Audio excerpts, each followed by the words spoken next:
I know most of you have felt it already. Either it's gas prices now shocking you to your core, or it's grocery prices. Maybe you're just not able to pay rent. Maybe you can't even make it to work. Gas prices right now, according to Gas Buddy, are over $5 per gallon on average across the nation. And according to AAA, it's $4.99, which is basically $5.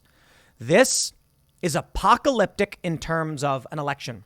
There are many agencies that basically say you can track an election based on gas prices alone.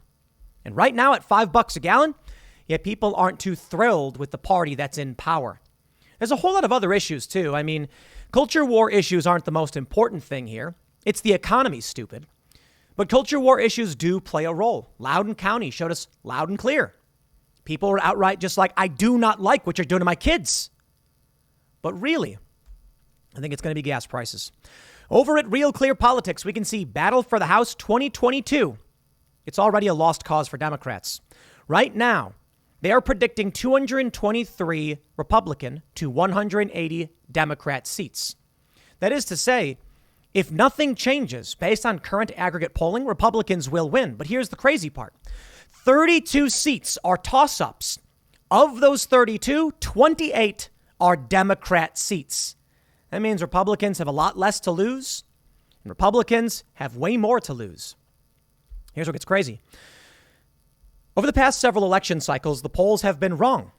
Polling has favored Democrats. If that's true, it's going to be way worse than even Real Clear Politics predicts for the Democrats. Rasmussen came out with their latest generic House poll and found a 9% advantage for Republicans. Well, Democrats are going to get their reckoning. And I would say out of all of it, the good news is, and I mean this sarcastically, Republicans will win and then do nothing. Yeah, that's just the way it is, right? So we will see. We don't know for sure who's going to win. But as much as culture war issues will play a role, it's the economy, stupid, we know. We are facing something apocalyptic in 2023. A recession will hit in the first half of 2023, and the Dow is headed lower. This is it, my friends. Yeah, I want to show you the polling first, but let me show you what's happening to this economy. The food shortages, the fuel shortages, the fuel prices, all of this spells chaos and doom for Democrats. You know why? It's their fault. Democrats have controlled Congress since 2018. Now, the polls said they were going to gain seats in 2020, and they lost seats. What does that mean for 2022? Regular people know. Yeah, Donald Trump had the presidency. They voted him out, and they thought if we just get a new president in, things will change. And it wasn't reality. How will 2023 affect the 2024 elections? I think no matter how you turn it, Democrats are in serious trouble, and they know it. Which is probably why they're going crazy with this January 6th stuff. I see the memes, but I don't think people care. I don't think people are looking at January 6th and saying, oh, wow, that's the important issue. I think they're posting photos to Twitter and Instagram of how much it costs them to fill up their gas tank, and they're saying, I need more money. I can't afford this, man. Memorial Day weekend, I went out to the movies, and you heard me talk about it. I said, where is everybody? You know, I'm like, shouldn't they be working? Shouldn't they be at the movies? Shouldn't they be doing something outside? Maybe they couldn't afford the gas to go anywhere. Maybe they can't afford the gas to go to work. Work doesn't pay enough. This is all predicting a very serious economic crisis. And it's not just CNBC saying their survey is showing it. It's also Yahoo Finance. A severe recession is possible. Economic expert warns. Okay. Let's take a look at just how bad it's going to be. But before we get started, head over to timcast.com and become a member to help support our work if you can. I understand inflation is surging to a 40-year high. Man, it's bad, huh? I know not everyone who listens can afford it. Fair point. Far be it for me to sit here and tell you the economy is imploding and then ask you to volunteer your money to support our work. But if you can, and you believe in the work we're doing, because I certainly believe it matters, become a member at timcast.com. In the top right-hand side is a sign-up button. Click that. You will get access to exclusive segments from the Timcast IRL podcast. You'll be supporting our journalists. You'll be supporting our infrastructure. It's how we make it all work. But again, you know what I'm going to say? We're going to find a way to make this company survive. I want to make sure that you guys survive because we're only as strong as the weakest link. Considering what's happening with the economy, I hope you all take care of yourself. You got to secure your own oxygen mask before you secure the masks of others. So it really just depends on how much you think the work we do is important relative to your lives, and I want you guys to survive. But I do appreciate everybody who can and does support us at timcast.com. So don't forget to smash that like button, subscribe to this channel, share the show with your friends. I bring you to Battle for the House 2022. Let's go over this map first and show you what we got. Democrats are predicted to have 180 right now. Republicans, 223. There are 26 leaning GOP. I think if they're leaning GOP, it's going to go their way.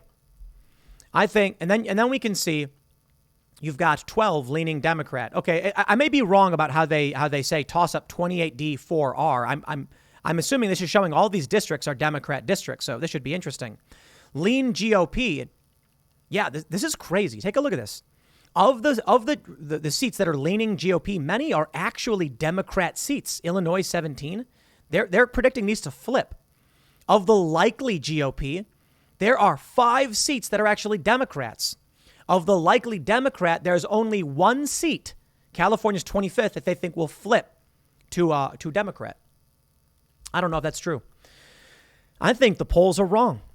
I think they greatly favor the Republicans. These toss-up seats, 28 of them are Democrat held right now. These are probably likely GOP. So add 32 seats to the Republican number.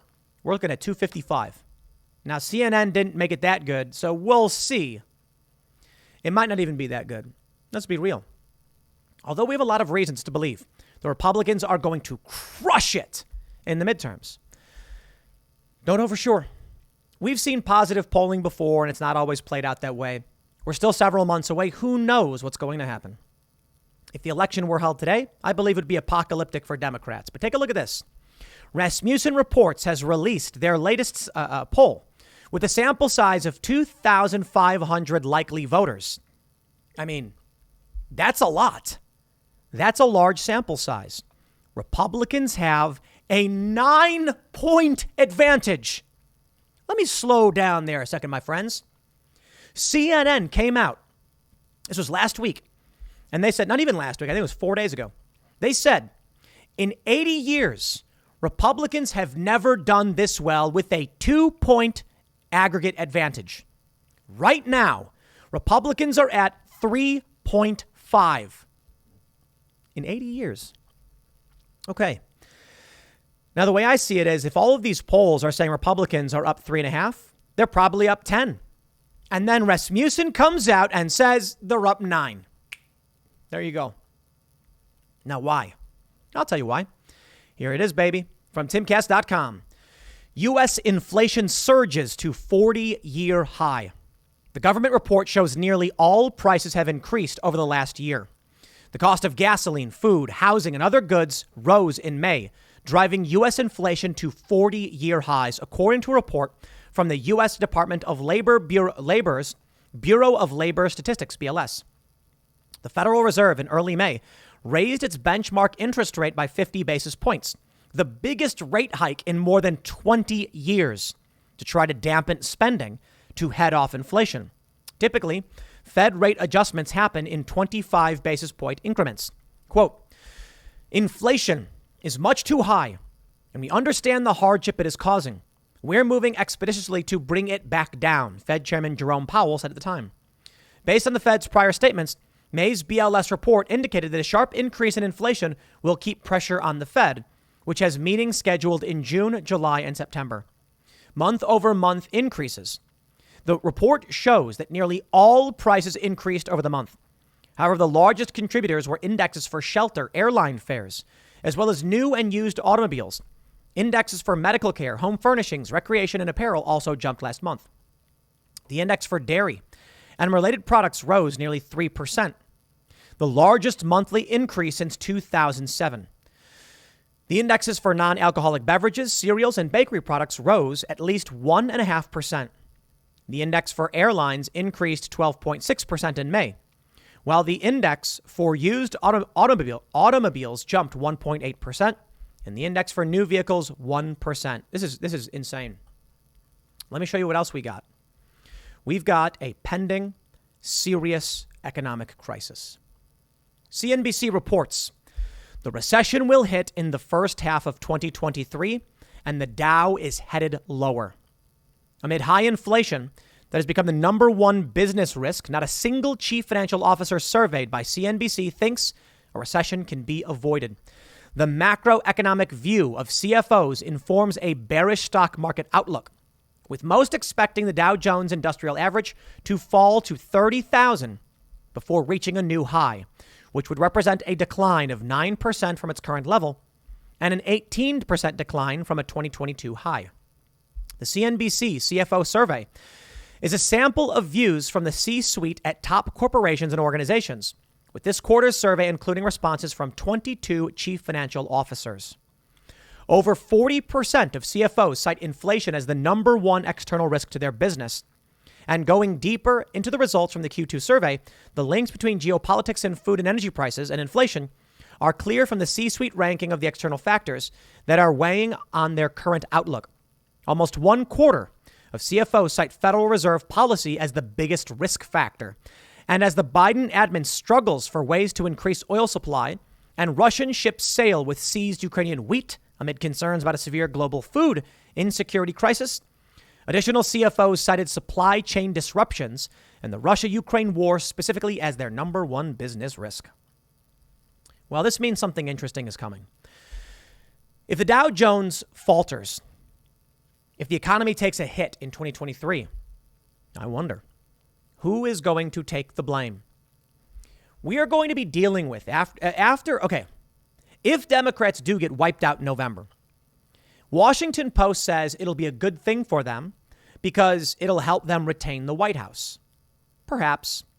I don't think so, but I don't know for sure. I can't predict the future.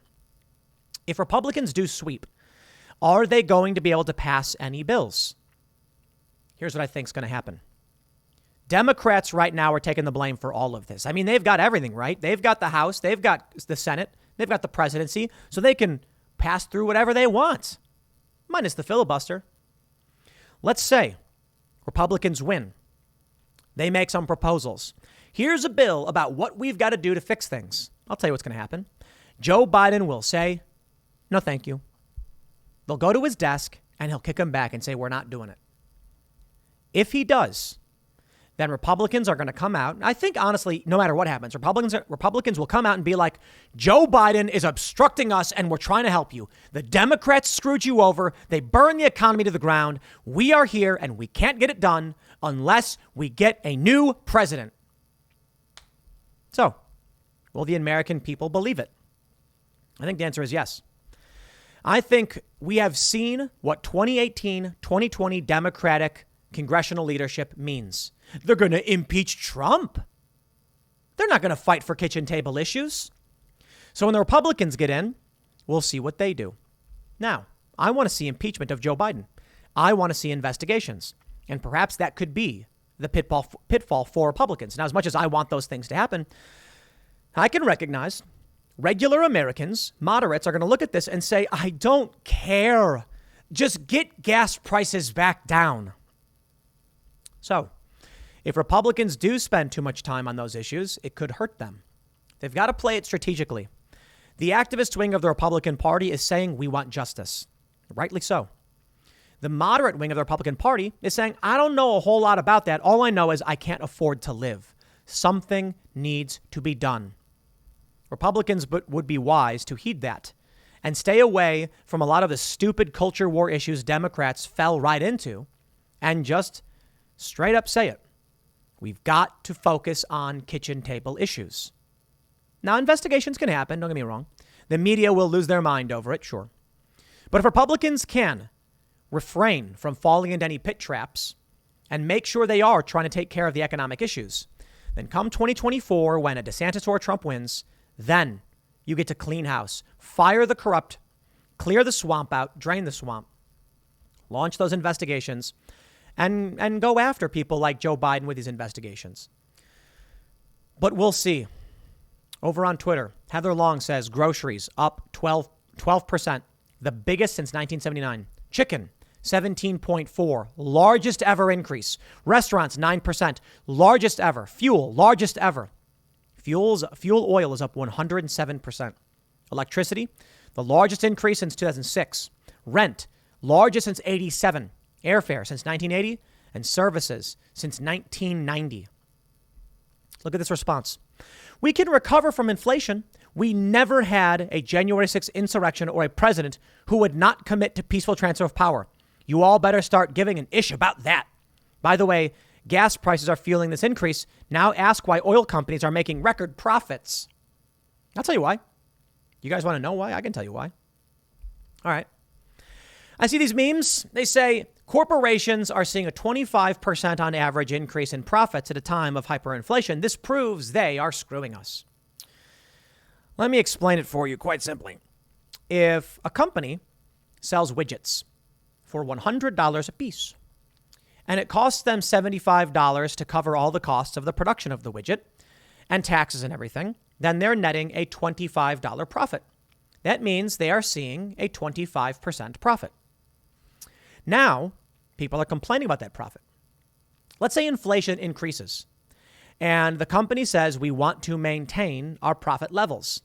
Now, in order to manufacture that widget, it costs $125.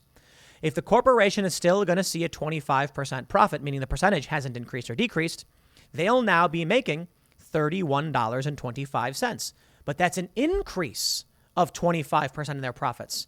Now, cost to profit will stay the same, but the number increases by 25%. They say their profit increased by 20. That's inflation. Their profits are going up alongside inflation. Now, I get it. You could be arguing, and perhaps it's what they're saying, profits should be decreasing because they're taking care of their employees. Fine. But if it's static, the numbers will go up. Take a look at this from Andy Puzder. Here's May's wage and inflation rates comparison chart based on BLS data. Food, fuel, and shelter all up more than wages, hitting working and middle class Americans where it hurts most. Biden's blame and spend policy is not working. Please put it back the way it was pre-pandemic. Take a look at this. The Trump admin is in red. The Biden admin is in blue. And we can see that in April of 2020, a major spike in the percentage wage change. Wages went up. Inflation went down. Then Joe Biden takes over. And almost instantly, wages collapse and inflation skyrockets. Now, hold on there a minute. Many of you may be saying, wait, Tim. Joe Biden didn't have time to do anything. Okay, that's mostly true. A lot of what we're seeing may be the direct results of actions taken by Donald Trump. In April of 2020, this major spike coincided right around the time that the pandemic lockdowns began. So, however, let me put it this way. There was a period for several months up until January where nothing happened. Now, I believe it's entirely possible. Governorships and Congress spending and Donald Trump all contributed to some major hurt, which resulted in, bad things happening. But hold on a minute. In December of 2020, wages went up. Inflation was going slightly down and started to tick up. It wasn't until Joe Biden gets in that there is a major and dramatic shift. I'm sorry. I am not going to believe that Trump had a stable year with all of the chaos, and it was only in February of the next year, right after Joe Biden gets in, that things change. No, I'll tell you what happened. Joe Biden, for one, rocked confidence. I know it's kind of stupid, but it's true. He gets elected and people said, okay, we're done. And that impacts things. But Biden also signed off on tons of executive orders. Shut down the Keystone Pipeline. That was a big one. Banned fracking and oil and gas leases on certain federal lands. These things have an impact. He immediately started pushing extensions on eviction moratoriums and extending these unemployment benefits. All of these things continually rock confidence and shock the system. I do think you could argue that inflation is driven up It takes a while to see inflation drive. It could be the major spike is caused by a release of many of these lockdowns. But I do believe, regardless of how you cut it, Donald Trump takes some of the blame. Fact. Joe Biden takes some of the blame. Fact. Joe Biden's policies directly impact the cost of gas. And if those people were right in those Twitter responses that gas prices are driving a lot of this, which I agree with, not all of it, then that's on Joe Biden. Donald Trump gets a lot of credit for gas prices going down in the year of the pandemic, and he doesn't deserve it. Gas prices went down because nobody was driving and demand was dropping to the floor. There were instances where people had to sell to get rid of the crude. They had too much. So that really made Trump look better. What I think is important is to not look at the major and obvious spike in this graph. People are going to look at the Trump admin to Biden admin and say, look, right when Biden gets in, boom, the wages drop and the inflation spikes. No. Take a look at 2017 and 2018. You had general wage growth. You had inflation teetering and going down quite a bit. It was pretty good. Take a look at Joe Biden well into 2021, entering 2022.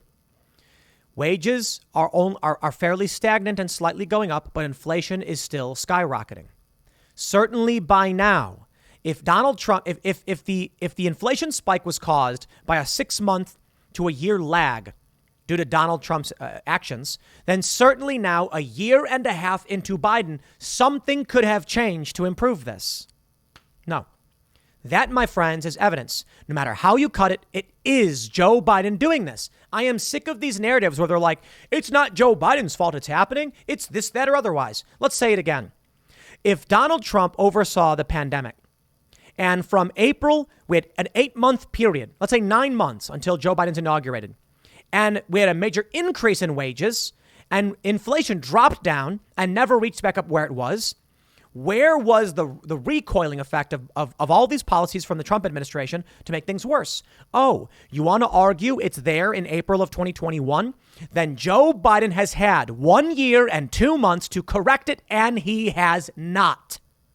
Certainly by now, when Biden got in, he could have enacted policies to revert what Trump had done. No. The fact is, Joe Biden has had a year and a half and has not done anything to make it better. In fact, inflation is still just getting worse. So I say bring us back to 2019. And the only person who can do that is Donald Trump. Maybe Ron DeSantis or maybe anyone but Joe Biden. But that's what needs to happen. Take a look at this from Daily Caller. Consumer prices reaches the highest rates in 4 decades. So this is the consumer price index, 8.6. This is the inflation numbers, the highest rate in decades. Here we go. You ready for it? Truckers concerned over possibility of diesel fuel shortage that could impact supply chain. May 12th, 2022. Here we go. Time magazine. Inflation is going to get worse. Blame a lack of diesel. May 31st. Somebody super chatted us on Timcast IRL the other night. They said, Tim, where are you hearing there's going to be a diesel shortage? I'm not hearing any of that. And I'm like, well, I'm hearing it from the media. I don't know. Maybe they're wrong. Look at this. Diesel prices at $6.79 on May 2nd in San Rafael, California. Yeah, California always has high gas prices. That we know. Let me stress it again, my friends. This is biblical in terms of what's to come for Democrats. I think my mistake in 2018 was that I thought the culture war mattered more. It mattered to me. But I'm a young person. What matters to old people? They don't know what we're talking about. We had on a boomer. One of our guests brought their mom, and she didn't know anything about this. You know, we mentioned feminists are pro-war, and she went, "No, they aren't." And we said, "Yeah, they are." To put it more specifically and get into the nuance, who is more likely to be a feminist? A person in a MAGA hat or a person in a pink pussy hat? Yeah, the person in the pink hat, right? Of course. They're probably all feminists. In fact, that's what the hat's for. And now most of those people, who do you think is going to support war in Ukraine? That's right. The people with those pink hats, not the red ones. And there it is. Feminists now are overwhelmingly the ones that are waving Ukrainian flags and supporting the war effort in Ukraine. And they say, well, we're not pro-war. We oppose Russia's invasion. Yeah. You're supporting the U.S. building weapons and sending them overseas to the tune of $60 or so billion. That's the point, right? Some people might say, we were never pro-war in Afghanistan. We were just anti-terrorist. Shut up. You support the war, you support the war. I don't care for what reason or what you think it is. You're giving money and supporting the war. Just say you are. I don't see what the problem is. Do you want to support the Ukrainians' war effort? You are pro-war. I know. They'll say, that's not fair. We don't want the war to be happening. No, I know. My attitude is the war is happening. We shouldn't be involved. I oppose U.S. involvement in that war. That's feminists.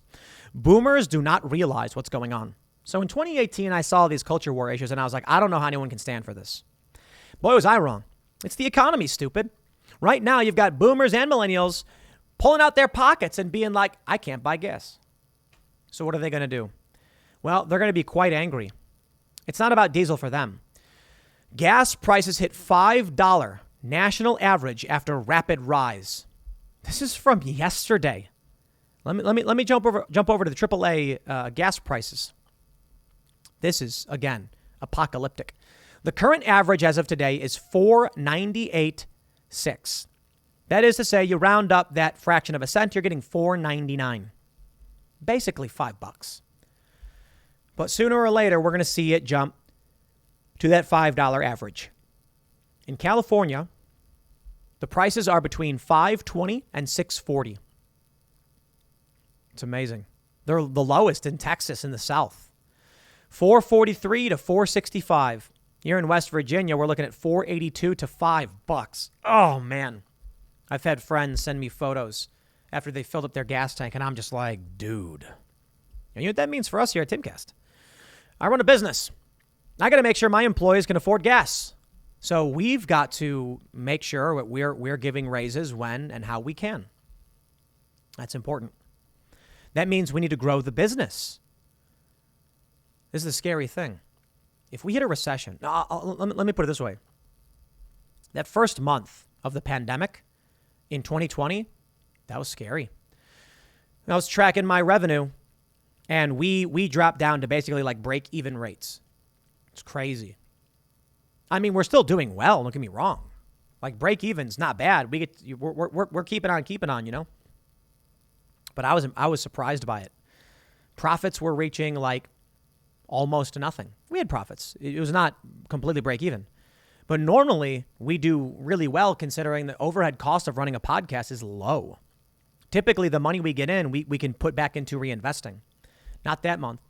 Now it's scary. And the reason was small businesses weren't buying ads. They stopped. Here's what happens. We are mostly, I should say most of our ads are small businesses, mom and pop shops, local areas, advertising to you. Let's say you live in St. Louis. The ad you will see is going to be for, chicken wings in St. Louis.